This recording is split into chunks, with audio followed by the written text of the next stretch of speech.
Hello friends, আপনারা কেমন আছেন? আশা করছি আপনারা ভালো আছেন। আমিও ভালো আছি।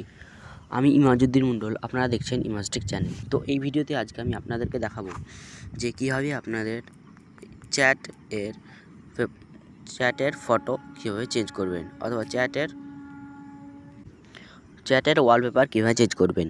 তো এই ভিডিওতে দেখার আগে আপনাদের কাছে আমার একটাই রিকোয়েস্ট, ছোট্ট করে রিকোয়েস্ট, যদি আমার এই ছোট্ট চ্যানেলটা নতুন হয়ে থাকে তাহলে এই চ্যানেলটাকে প্রথমে সাবস্ক্রাইব করুন, তারপরে পাশে থাকা বেল আইকনটাকে বাজান, তারপরে অল নোটিফিকেশান সিলেক্ট করুন, আর একটা লাইক করুন, আর কমেন্ট লিখতে ভুলবেন না, গুড অথবা নাইস। তো চলুন প্রথমে আমাদের চ্যাটের ওয়ালপেপার চেঞ্জ করতে হলে আমাদেরকে প্রথমত সেটিংসে চলে যেতে হবে। তার জন্য ব্যাকে গিয়ে সেটিংসে চলে গেলাম। সেটিংসে যাওয়ার পর এখানে আপনারা দেখতে পাচ্ছেন চ্যাট অপশানটা ক্লিক করবেন। চ্যাটে ক্লিক করবেন, চ্যাটে ক্লিক করবেন ওয়ালপেপার, এই ওয়ালপেপারটায় ক্লিক করবেন। তারপরে এখানে নিচেই স্ক্রল করে দেখবেন নিচেতে এখানে লেখা আছে যে চেঞ্জ, এই চেঞ্জ অপশানটায় ক্লিক করবেন। চেঞ্জ অপশানে ক্লিক করার পর আপনাদের কাছে এরকম একটা ইন্টারফেস আসবে।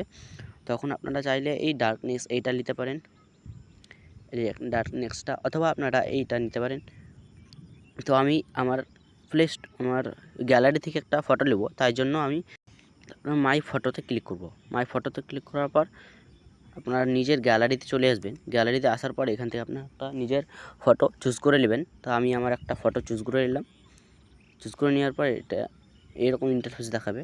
তখন এটা ক্লিক করে এটাকে আমরা এই নিচে দেখতে পাচ্ছেন সেট ওয়ালপেপার, এই সেট ওয়ালপেপারে ক্লিক করব। ক্লিক করার পর আমাদের এখানে চেঞ্জ হয়ে গেছে। তো তারপরে আমরা ব্যাকে চলে যাব। ব্যাকে যাওয়ার পর আমরা চ্যাট অপশানে ক্লিক করব। তারপরে দেখতে পাচ্ছেন আমাদের চেঞ্জ হয়ে গেছে। তো এইরকমভাবে আপনারা যদি চান তাহলে চেঞ্জ করতে পারেন। তো ভিডিওটা যদি ভালো লাগে থাকে তাহলে একটা লাইক করবেন, আর বেশি বেশি করে শেয়ার করবেন। Thank you friends, thank you for watching this video.